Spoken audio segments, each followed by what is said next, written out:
calling the religions of the world to get together onto a common platform, better principles of getting together, worship of the one true God, the only God that there is, and that we associate no partners with him, and from among ourselves, as if a sheikh or an imam or a bishop or a pope or a rabbi, he deserves any special position other than the knowledge which he has. We respect the man for his knowledge, whether he's a pope or a bishop or a rabbi or a sheikh or an alim, we respect the man. But otherwise, he has no right or authority over you other than that which is given by God Almighty in his holy book.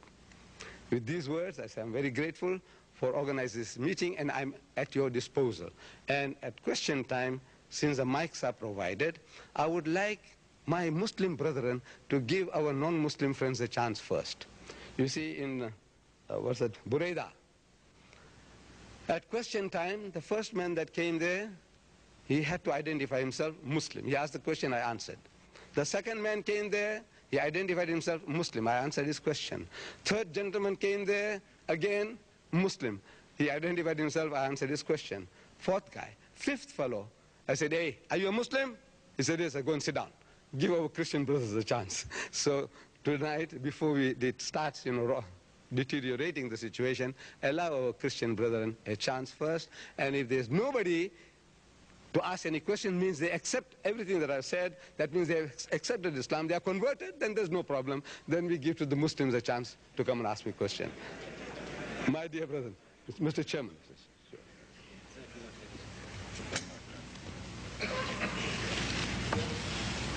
Thank you very much, Brother Ahmed.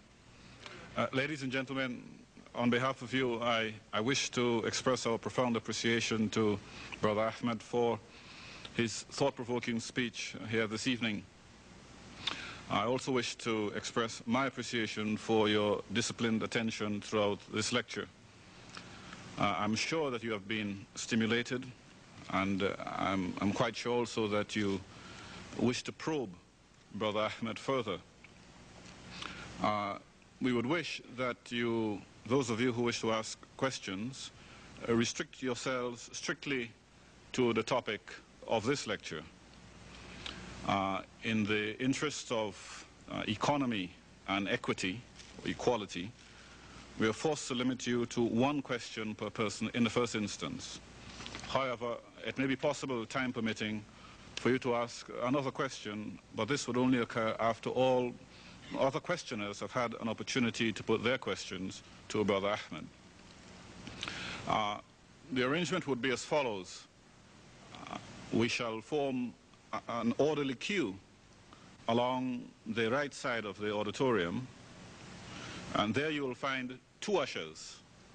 The first one will permit you to leave the queue in order to put your questions at the microphones further up front. The second usher at the microphones will help you, will assist you in putting your question to Brother Ahmed. The procedure for putting your question will be simply that you first identify yourself. Then, in order to facilitate good order and clarity of information, we kindly request that you make your question direct, brief, and succinct, to the point. After you have delivered your question, the second usher will conduct you away from the microphone, and you will leave the area of the microphone by traveling presumably along the front here at the foot of the stage. Thereafter, this will permit Brother Ahmed to respond to your question directly, hopefully to your joint satisfaction. If you wish to pose another question, then you please walk along the rear and regain a place at the end of the queue on the right side. And for the ladies, their questions in writing should follow the same rules which I have just mentioned of limitation, one question per person. They should be brief, and also they should be succinct, direct, and to the point. Their question, the lady's question, will in turn be forwarded to Brother Ahmed for his response. Please, I implore you, follow these guidelines, and if you do, hopefully we shall all benefit from this exercise. May I invite you, therefore, the audience, to put your questions. Please join the queue here at your convenience, and in the case of the ladies, please submit your questions in writing. Okay, you have a Christian for the first questioner tonight. You made reference to 25 mentions of Jesus in the Quran under the name of Sayyidina Isa. And my question to you is, do you not think that the Sayyidina Isa of the Quran is a completely different person from the Jesus of the Gospels, in that the Sayyidina Isa of the Quran was not the Son of God, whereas the Jesus of the Gospels is, that the Sayyidina Isa of the Quran was not crucified, whereas the Jesus of the Gospels was, that the Sayyidina Isa of the Quran was the son of Miriam, the sister of Aaron, the brother of Moses, who therefore lived 1500 years before the historical Jesus, the son of Mary, who was not Miriam, the sister of Aaron. Brother, may I just remind you that though the chairman said one question at a time, you have already asked more than a dozen.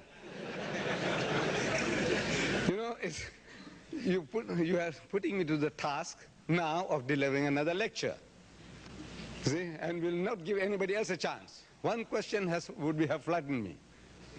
Now, to start with, you see, if it was one by one, it's easier for me, for this old machine, you know, to catch that one and deal with it, and the next one and deal with it. It's easier on this old machine. But I will try to remember, and I hope somebody will remind me if I have missed out. Yourself also. Don't hesitate to interject that you have not answered this or that. First is Isa. The Quran mentions him as Isa, Isa ibn Maryam, Jesus, son of Mary. Translated, Jesus, son of Mary. So the Christian now, sincere Christian, he says, no, this can't be the same Jesus. Because his Jesus is Jesus, son of God, not son of Mary. First is Jesus, the word Jesus. I'm asking, was that his name? When he was born, Luke tells us that when he was 8 days old, he was circumcised and named Yeshua. No, don't lie, please. Now you are lying. Here's your book. Here's the Bible. I want you to read from Luke chapter 2, verse 23. I want you to read it for the benefit of the people, whether it was, what did you say just now? Jesus, the Greek form of Yeshua. Is Yeshua written there? It's the Hebrew name. No, what is written in your Bible? It's the Greek Bible, Jesus. No, English Bible. You're talking English. What's in the English Bible? Jesus. Right. So it says, and will be named Jesus, and was named Jesus before he was in his mother's womb. He was named Jesus by the angel before he was in his mother's womb. So I'm asking, is that what the angel said, Jesus? You were better informed. You said, no, Yeshua. Right. That was his name, Yeshua, not Jesus. Then where does Jesus come from? This is the Latinized form of the Hebrew word Esau. See, which is a common name among the Jews. Yeshua is classical, like your presidents. You say, Jimmy Carter. I'm sure he was not named Jimmy by his mother and father. They must have named him James. But everybody calls him Jimmy, so the Jimmy sticks and we call him Jimmy. But I'm sure his name was not Jimmy. Like that, you call people's name, nicknames. Jesus was never called Jesus in his